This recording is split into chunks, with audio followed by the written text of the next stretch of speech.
Почитувани, налагате и се кратки нозите. Затоа обидот на Зоран Заев да ги забушотува аферите во кои тој и неговото семејство се заплеткани до гуша, нема да му успее.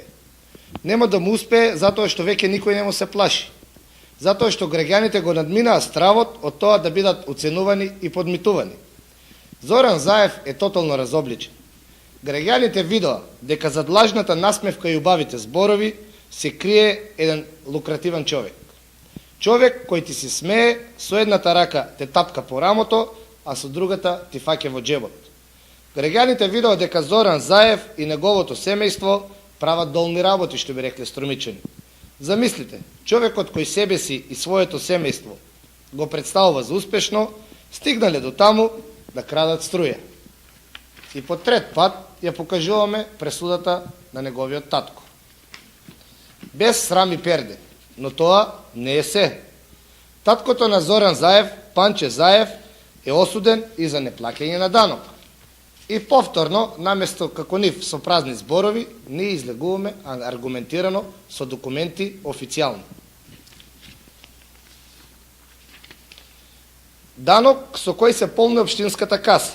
Општинската каса која му е дадена на чување на Зоран Заев, бидејќи таа каса е и моја, и ваша, и негова. Тоа е касата на струмичани. Да имаше Зоран Заев една ронка е политичка одговорност, тој ќе си заминеше сам. Ќе си дадеше оставка.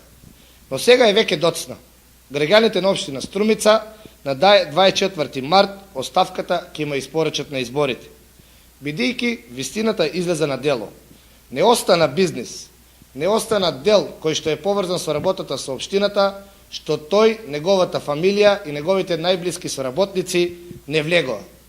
Пропадна една купа мали и средни предпријатија, кои благодарение на дел од општинскиот колач некако и работеа.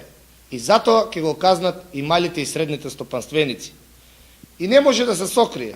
Затоа на Зоран Заев му порачуваме дека седењето до касно навечер во собранието, со цел во последен момент да се сокријат или уништат документите кои ќе го покажат целиот криминал, нема да му успее.